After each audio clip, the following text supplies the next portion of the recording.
What do you get when your mullered, your savior goes rogue, your baby gets snatched, and women of varying height are literally sucking the life out of you, resulting in you being salty, procuring and selling one of their favourite wine glasses they use for their favourite vintage red to none other than the Duke himself as petty, sweaty revenge. DIMITRESCU's blood red wine glass. She's going to be so pissed when she finds we've sold it. Well, obviously one sucky day. But other than that, you also get Resident Evil Village, or Resident Evil 8 if you're counting. Second in the Ethan storyline trilogy that proves that for some, it really is just a little too much history repeating. Boy, is Ethan one unlucky son of a Lycan.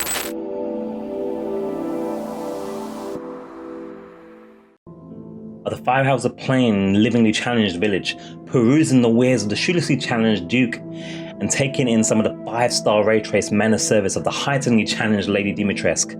This First Impressions review, emphasis on first impressions, aims to help you decide if this is a village that's worth visiting and worth your time based on my experience thus far. So we currently do the good, the bad and the ugly, and then we have the audacity to score it afterwards with a first impressions score in this case. Yes, we are scoring this. Cancel me for it, I dare you. Although good luck finding it if YouTube doesn't surface it, because you know how YouTube be. Feels bad, man. If you end up finding this warm, fresh man blood appropriate for serving, subscribe, suffer through 70% or more of it for YouTube reasons, and leave a like, comment, or you know, otherwise don't, I guess. Bad face. First, what's good about Biohazard Village This is the most Resident Evil feeling Resident Evil of the Ethan era ever. Wow, that kind of all rhymes unintentionally and stuff. Ethan is still Superman, but he feels a little more human in the lost a finger, but what the f going on? Not again, man. Less generic kind of way. If you like RE4, I think you'll like this, if not love it. It feels a lot like RE4 did consensual things with RE7, and then a village in a tall child was born.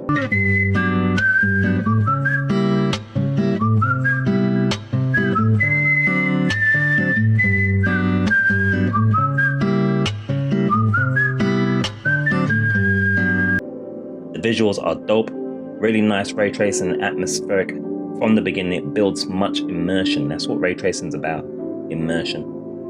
Voice acting and performances are on point.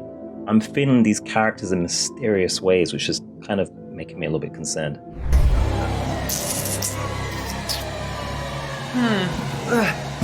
Starting to go a little stale. Then let's devour his man-flesh quickly, Mother. I am the one who captured him. Now, daughters.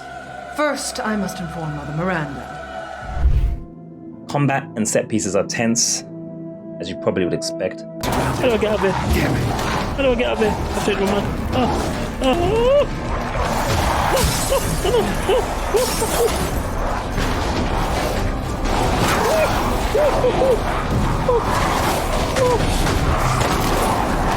It's one in there! It's one in there!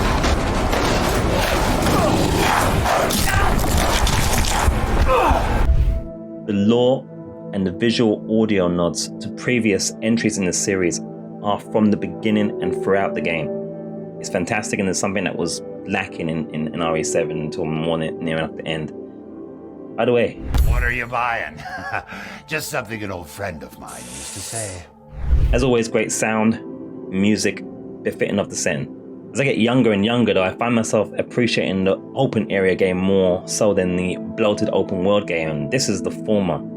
Much like RE4, at least what I remember of it. Lady Dimitrescu is also off the chain. Ridiculous good. Her family, stroke friends are something too. I mean, if you loved those before, yeah, just forget about that notion for now, and that's done with. You don't like those anymore. Just forget that whole thing. What the f? My daughter. Okay, let's create some balance with some bad things.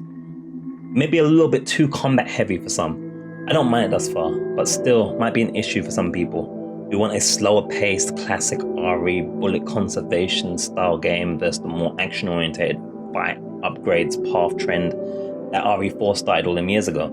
It doesn't look like much is going to be set in the cover of darkness as well in this game. Combined with the increased combat emphasis, this might take away some of the fear factor that was present in RE7 and maybe some other entries. Some of the speech and audio seem to desync compared to the facial expressions. Child? Hey, wait. Do you mean Rose? Is she here? Rose! Oh look, it's out of sync. Seem to be delayed and stuff. That feels more like a resolution issue that I talk about in the ugly and so forth. But yeah, it's likely an issue on my end as well, but it might be a thing to think about. Which finally brings me onto the one ugly thing I could dredge up. I'm having an issue with this game at anything below 4K or above 1080p resolution. I'm trying to hit that 1440p, and it has been suggested a small few others have been experiencing similar minor issues. But it sets my monitor to 55.995 refresh rate, I believe, and I just can't capture that refresh currently. I know it sounds like a you problem, but it's also not great that you have to activate each resolution as you change it, with no apply button or what have you to actually do that process that's typical in the settings on the PC. That's the worst I could come up with. So there. So that's all the things. Now for my score for this first impressions review based on 5 hours of play thus far. For RE8 Village, it's a Lycan curling, blood-sucking, DIMITRESCU ducking, 9'6" -1, 9.5 out of 10. Ooh, let's try, honestly. If you liked RE7 and RE4, then this might be perfect for you. If you didn't care for RE7's fear factor and first-personness, or RE4's action and lean upgrades antics, you'll probably find this meh or nah, depending on if you fit one or both of those things. Me? I think so far it's wicked. Right, I'm off to go find some fingers. If you haven't already, what you buying? This or not? Drop in the comments, sub up, bell up, suck up, join the Discordian.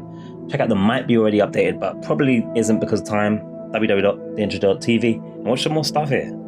Sayonara gozaimasu.